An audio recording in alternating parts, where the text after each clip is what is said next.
Welcome to Nashville. School is out, and a lot of parents are trying to figure out where to send their children to college this fall. It used to be that the college search was focused on the quality of the professors, the look and feel of the campus, maybe recommendations from friends, maybe even the success of the school's football team. But things have changed, and families are now also looking at the ideological messages which schools are pushing, none of which shows up in their sales pitch. Things have gotten so bad at some schools that students are afraid to come out of their dorm rooms because they fear they might get hurt. Deeply progressive teachers think that a semester of Economics 101 is just the right place to teach the value of socialism and communism, where capitalism is a bad thing and workers are exploited and underpaid. Of course, they say nothing about the misery that existed in East Germany before the Berlin Wall came down, or the old Soviet Union, China, and North Korea today, or even Cuba, where the average government salary is $17 a month. Well, fortunately, some of our elected leaders are trying to do something to turn things around.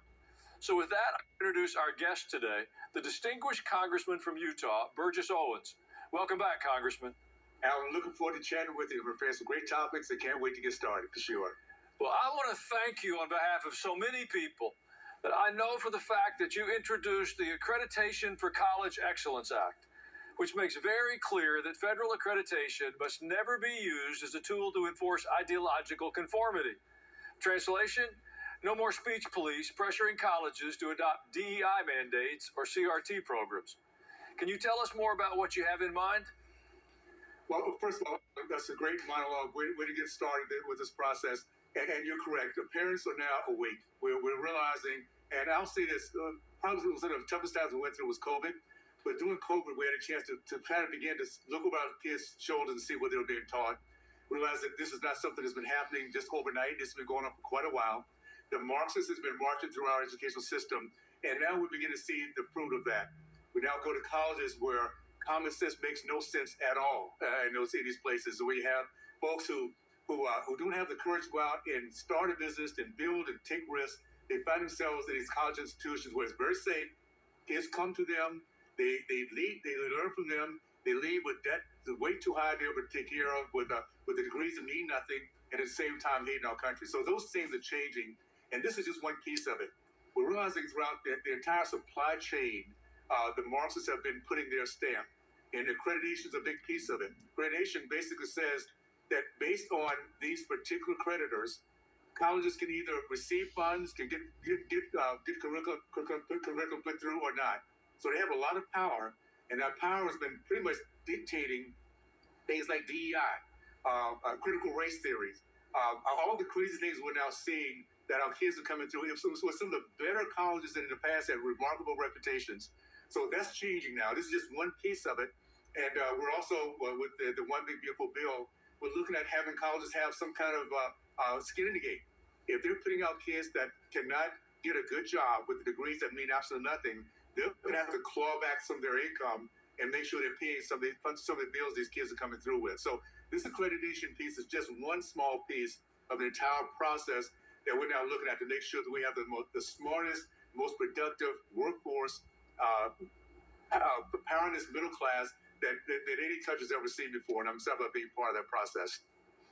Well, another thing I noticed about your Accreditation Act is it protects a college's religious mission and its ability to require adherence to religious codes of conduct and practices. You know, as a pastor, I can tell you there are plenty of parents and students who are looking for that. Can you explain what your thoughts are here? Well, it comes down to this. When at the end of the day, we have certain rights, and the right of speech, the right of religion, those are all part of it. Our country is the great country it is because we began with the concepts of becoming a more perfect union, with the concepts of faith as being a big piece of what makes freedom what it is. So understand that everything we're doing right now is just getting ourselves back on track on the way our country always felt. The idea of religion, those institutions that allow people to come and gain their faith, gain their confidence, those things, those institutions should be also protected and allowed to proceed and move forward, and not put in a position where they're put out of business. I think it's important now just to kind of highlight what we're up against.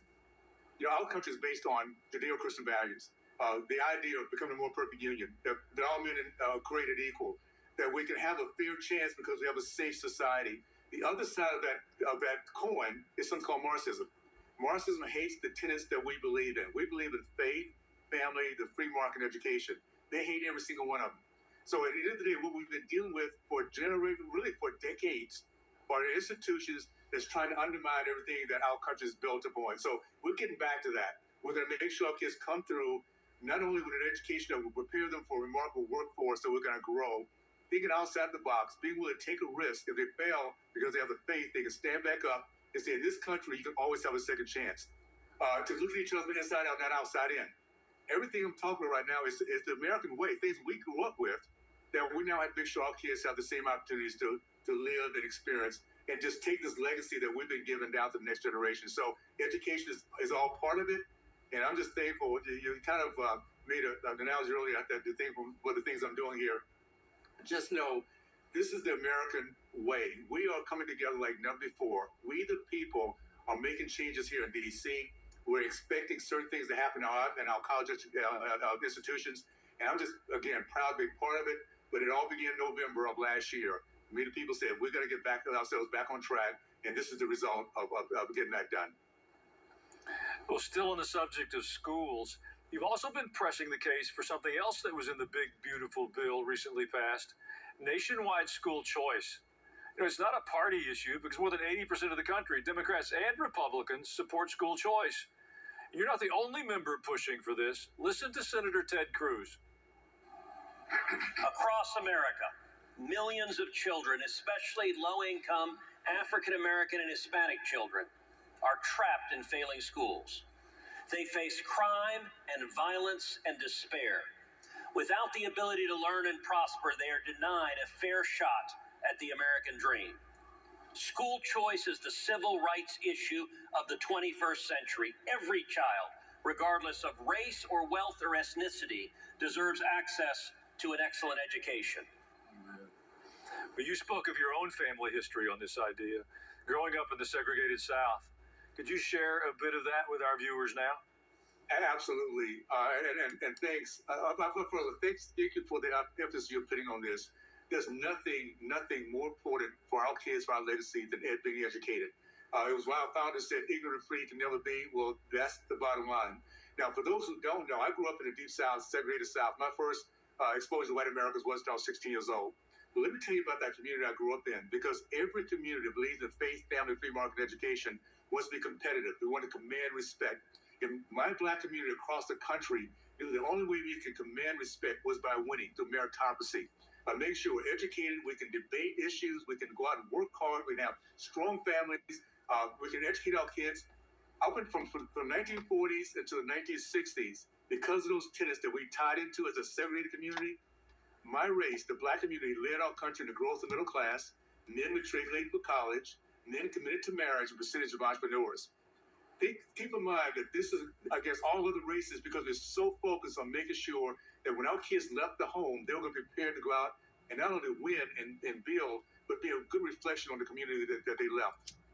You see what's going on right now? Well, that's turned upside down because the leftists have done a great job of making sure our kids are ignorant. In the state of California, 2017, 75% of the Black boys could not read and write. You now see the latest studies just came out just recently that between 70 to 80% of kids across our country cannot read and do math. We have places in Baltimore, zero proficiency in math. That is a result of Marxism. That's a result of a Department of Education that's more concerned about adults than they are about our kids. So this deal that we're going through right now, it allows an individual like ourselves to invest into for tax credits. And those tax credits, this does not come out at all out of the local environment, the local districts. Every parent can go to these scholarship granting organizations, pull money out of that to do public, private, parochial, homeschool, whatever they might want to do for their kid, and give the chance to have true merit in this system. One thing, Alan, that we have been missing from the very beginning, we don't have competition in education. Every other place, every industry has it. That's why we get the best product, the least cost. Education has been a monopoly. It's been controlled by the hard left, and therefore we have no choice, and so many kids are getting hurt. So this will bring merit back. Parents can start looking at the best choice for themselves. And guess what? Those schools, in the past have not had competition, they're going to become better now. Public schools become better because now they have they have to hold on to their kids and be accountable for that process. Well, Congressman Owens, stay with us for another segment. We got a lot more to talk about. During the break, I'd like those of you watching to go to ajnow.com and see what we've set up. All the shows, an easy link for emailing to us, and a lot more. We're back now with Utah Congressman Burgess Owens.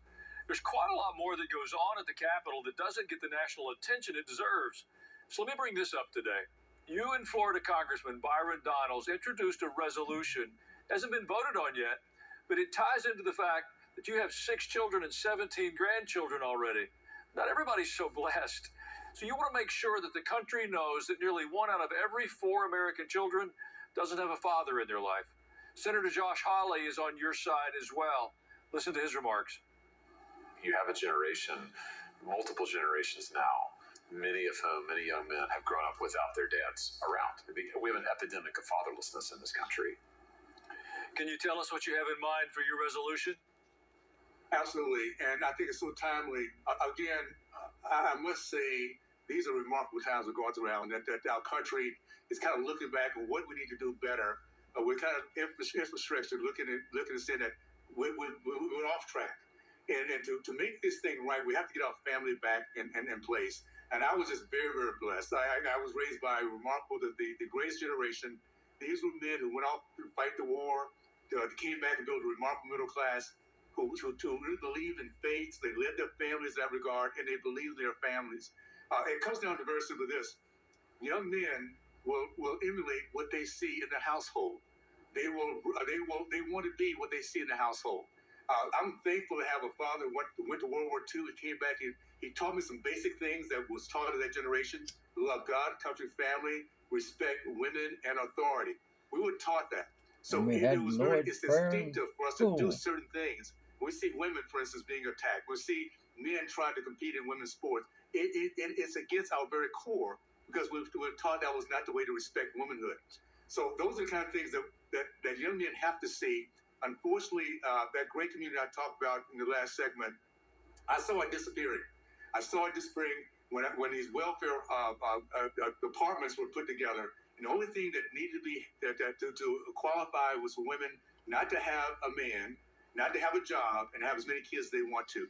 Now, just imagine what that does to a young man who grows up never understanding what it is to be responsible, to protect, provide, to think outside the box and go hard work. But yet to see people coming in and coming out, that's what they're gonna emulate.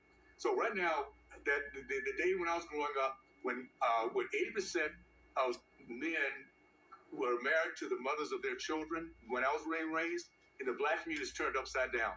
It's only now down. It's 80% of the men have deserted their families. Manhood is about fatherhood. It's how can I be a great example? How can I be the leader, the protector, the example? And so if you do that, we will start to get back that strong family union where not only young men know what to do when they grow up, but young women know what to look for when they grow up and what kind of husband they want to have have this family with and grow with. So that's going to be, if you talk about a society that needs to survive, the family unit is the very core of that, and we have to get back to it for sure. Well, here's another idea you've had that I love. Renaming several rooms inside the House Press Gallery at the Capitol after Frederick Douglass. That's the place where the reporters work when they're covering Congress. You've got several co-sponsors already. So would you please explain why you chose Frederick Douglass for this press gallery plan? It's for those who know the history, they understand who he was, a very good friend of Abraham Lincoln, a person who was born in slavery and taught himself how to read, and someone we're talking about now hundreds of years later because of what the impact he had and the pride he had and what our race could do. And I want to thank Byron again. Byron is the one who's kind of initiated this process, and we have a bipartisan buy-in to it. Is where Frederick Douglass will come and do press reporting for his newspaper. It's right above the House floor, and I had a chance just recently to take my family up to visit that. So it is now the Frederick Douglass Press Gallery. It's to highlight again the greatness of our nation, that a former slave can become president to be invited to come into the White House. I mean, the House of Representatives to report to his paper. That's what America comes down to. And now we see we'll come even so much further than that. We have now black men and women on the floor as a president across the board, based on merit, that we can do anything. And so that's the real message, I think, of Frederick Douglass Press Gallery, is that in this country, anything is possible if you dream big, overcome obstacles. Don't feel sorry for yourself. Never be a victim. Be a victor. And he's a great example of that. And here we are talking about him as somebody I have so much respect for. And I'm glad to be part of this process of getting his name, given the honor that he really does deserve. Congressman, I'm curious, do you think Frederick Douglass would have given gallery credentials to some of the Washington media who call themselves journalists today? He would have spoken out. He would have done it because he believed in free speech. But believe me, he would have been at the very front of putting down what is happening now in our country. And here's the thing. I'm just going to wrap that on a nice little bow. We're going to get our kids educated so we can have these kind of conversations. And no matter which side of the aisle we sit on, as long as we can feel comfortable and confident about ourselves, we can have the toughest decisions, our toughest conversations, still respect each other, still be friends, and move our country forward because we still have the same basic end game for our country. That is what Frederick Douglass stood for. That's what President Abraham Lincoln stood for. That's what our president today, Donald J. Trump, stands for. And so do the American people. That's why we voted the way we did in November. So we're coming back to that, becoming a more perfect union. You can see it happening with fatherhood, with engagement the way we are, with getting good people that will speak and talk and respect each other, and more importantly, having such a commitment to our kids. They should run circles around us. We should be proud of what we're leaving our name to. The only way to do that is make sure they're educated, they're working hard, they become part of the middle class, and then they're willing to fight and to fight for this great country that they now can really, truly appreciate. Well, Congressman Burgess Owens, thank you for sharing your time with us today. We'll have you on again soon. Alan, thank you, my friend. I appreciate it. Look forward to it. Absolutely. In a moment, signs of hope, and later, some of your emails. So stay right where you are, and I'll be right back.